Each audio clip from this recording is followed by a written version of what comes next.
എല്ലാവർക്കും നമസ്കാരം. ഒത്തിരി പേര് റിക്വസ്റ്റ് ചെയ്തിരുന്നു അവരുടെ മക്കൾക്ക് ഹോസ്റ്റലിൽ കൊണ്ടുപോകാൻ, അതുപോലെ പുറം നാട്ടിലുള്ള മക്കൾക്ക് വേണ്ടിയിട്ട് ചമ്മന്തി പൊടി തയ്യാറാക്കി കൊടുത്തു വിടണം.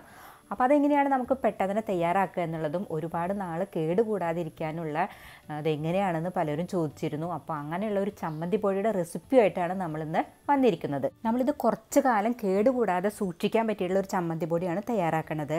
അപ്പോൾ നമ്മൾ ചമ്മന്തി പൊടി തയ്യാറാക്കാനായിട്ട് ഒരു മുറി നാളികേരമാണ് ഞാനിവിടെ ചെരുകി വെച്ചിരിക്കുന്നത്. നല്ല വിളഞ്ഞ നാളികേരം എടുക്കുന്നതായിരിക്കും നല്ലത്.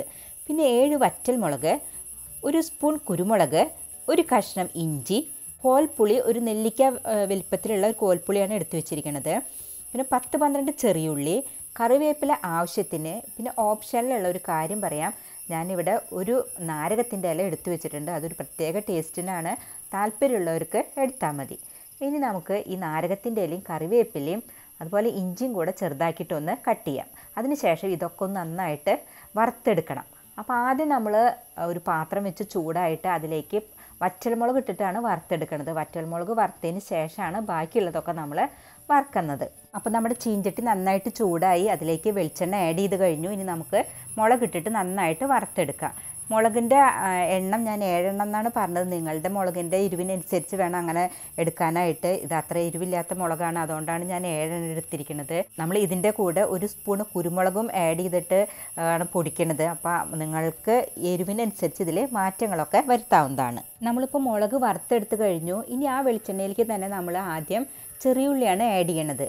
ചെറിയുള്ളി ആഡ് ചെയ്തതിന് ശേഷം അതിലേക്ക് കട്ട് ചെയ്ത് വെച്ചിട്ടുള്ള ഇഞ്ചി, കറിവേപ്പില, അതുപോലെ തന്നെ നാരകത്തിൻ്റെ ഇല ഓപ്ഷനിലാണെന്ന് ഞാൻ പറഞ്ഞു, താല്പര്യമുള്ളവർക്ക് ആഡ് ചെയ്താൽ മതി.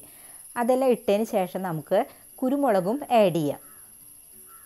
ഇപ്പോൾ നമ്മൾ നാളികേരും അതുപോലെ തന്നെ പുളിയും ഒഴികെ ബാക്കിയെല്ലാം ഇതിലേക്ക് ആഡ് ചെയ്ത് കഴിഞ്ഞു. നന്നായിട്ടൊന്ന് ഇളക്കി കൊടുക്കാം. ഇത് നന്നായി ഇളക്കിയതിന് ശേഷം നമുക്കിതിലേക്ക് 1/2 സ്പൂണ് ഉപ്പ് പൊടി ആഡ് ചെയ്യാം. ഉപ്പ് പൊടി ഇപ്പോൾ ഞാൻ 1/2 സ്പൂണാണ് ആഡ് ചെയ്യണത്. പിന്നെ പൊടിച്ചതിന് ശേഷം ആവശ്യമുണ്ടെങ്കിൽ നമുക്ക് നോക്കിയിട്ട് ഇടാവുന്നതാണ്. അതുപോലെ തന്നെ ഇതിലേക്ക് എടുത്തിട്ടുള്ള കോൽപ്പുളിയുടെ അളവ് ചെറിയ ഒരു നെല്ലിക്കയുടെ വലിപ്പത്തിലുള്ളതാണ്. അത് നിങ്ങളുടെ പുളിക്കനുസരിച്ച് നിങ്ങൾക്ക് മാറ്റം വരുത്താം. പിന്നെ പ്രത്യേകം ശ്രദ്ധിക്കേണ്ട ഒരു കാര്യം എന്താണെന്ന് വെച്ചാൽ ഈ കോൽപ്പുളി ഈ വെളിച്ചെണ്ണയിൽ കിടന്ന് നന്നായിട്ട് മുരിഞ്ഞിരിക്കണം. അല്ലെങ്കിൽ ഈ ചമ്മന്തി പെട്ടെന്ന് തന്നെ പൂക്കാനുള്ളൊരു സാധ്യതയുണ്ട്. അപ്പോൾ ഇതെല്ലാം ഇത് നന്നായിട്ട് വെളിച്ചെണ്ണയിൽ മുരിഞ്ഞതിന് ശേഷം മാത്രമാണ് നമ്മൾ പൊടിച്ചെടുക്കാനായിട്ട് പാടുള്ളൂ.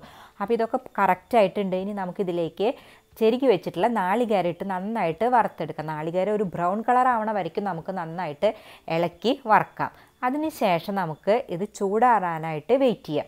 ഇത് ചൂടാറി കഴിഞ്ഞാൽ ചെറിയ ജാറിലിട്ട് നമുക്ക് നന്നായിട്ട് പൊടിച്ചെടുക്കാം. അപ്പോൾ നമ്മുടെ നാളികേരം അങ്ങനെ നല്ല ബ്രൗൺ കളറായി വന്നിട്ടുണ്ട്. ഞാനിപ്പോൾ ഗ്യാസ് ഓഫ് ചെയ്യാണ്. ഇനി ഇത് തണുക്കാനായിട്ട് വെക്കണം. തണുത്തതിന് ശേഷം നമുക്ക് ജാറിലിട്ട് പൊടിച്ച് നമുക്ക് ഉപയോഗിക്കാവുന്നതാണ്. ചില്ലുകുപ്പിയിൽ സൂക്ഷിക്കുന്നതാണ് ഇത് ഒത്തിരി നല്ലത്. അതുപോലെ തന്നെ ഇതെല്ലാം കൂടെ ഒരു ചില്ലുകുപ്പിയിലാക്കിയതിന് ശേഷം നമുക്ക് എടുക്കേണ്ടത് മാത്രം വേറൊരു പാത്രത്തിലേക്ക് മാറ്റാം. അതുപോലെ ഇതിൽ പ്രത്യേകം ശ്രദ്ധിക്കേണ്ട ഒരു കാര്യം, നനവുള്ള സ്പൂൺ ഒരിക്കലും ഇടരുത്. അതുപോലെ തന്നെ നമ്മളിത് തയ്യാറാക്കി വെക്കണ പാത്രവും അതെ നന്നായിട്ട് ഉണങ്ങിയതായിരിക്കണം. അതുപോലെ ജാറും അതെ ഒരു തരി പോലും വെള്ളം നനവ് ഉണ്ടാവാൻ പാടില്ല. വെള്ളത്തിൻ്റെ അംശം ഉണ്ടെങ്കിൽ ഇത് പൂക്കും, അതൊന്ന് പ്രത്യേകം ശ്രദ്ധിക്കണം. നമ്മൾ ഈ ചമ്മന്തി അല്ലാതെ വേറൊരു ചമ്മന്തി കൂടെ ഉണ്ടാക്കിയിട്ടുണ്ട്, നെല്ലിക്ക ചമ്മന്തി. അത് വളരെ ടേസ്റ്റാണ്. അത് കാണാത്തവർ ദയവായി കാണണം, അതൊന്ന് ട്രൈ ചെയ്യണം. നമ്മുടെ ഈ ചമ്മന്തിപ്പൊടി ഉണ്ടല്ലോ, ദോശയുടെയും ഇഡ്ഡലിയുടെയും കൂടെ മാത്രമല്ല ചോറിൻ്റെ കൂടെ അതുപോലെ തന്നെ കഞ്ഞിയുടെയൊക്കെ കൂടെ കഴിക്കാൻ വളരെ ടേസ്റ്റാണ്. പ്രത്യേകിച്ച് ഈ മഴക്കാലത്ത് ഇത് വളരെ എളുപ്പമാണ് തയ്യാറാക്കാനായിട്ട്, അതുപോലെ തന്നെ വളരെ ടേസ്റ്റിയാണ്. ഇതെല്ലാവരും ട്രൈ ചെയ്യണം. സബ്സ്ക്രൈബ് ചെയ്യാത്തവർ ദയവായി സബ്സ്ക്രൈബ് ചെയ്യണം, ലൈക്ക് ചെയ്യണം, ഷെയർ ചെയ്യണം. കൂടാതെ ദയവായി ആ ബെല്ലൈക്കൺ ഒന്ന് ക്ലിക്ക് ചെയ്യണം. നിങ്ങൾക്കിതുമായി ബന്ധപ്പെട്ട എല്ലാ അഭിപ്രായങ്ങൾക്കും നിർദ്ദേശങ്ങൾക്കും താഴെ കമൻറ്റ് ചെയ്യാവുന്നതാണ്. അല്ലെങ്കിൽ മെയിൽ ID യിലേക്ക് മെയിൽ ചെയ്താലും മതി. നന്ദി, നമസ്കാരം.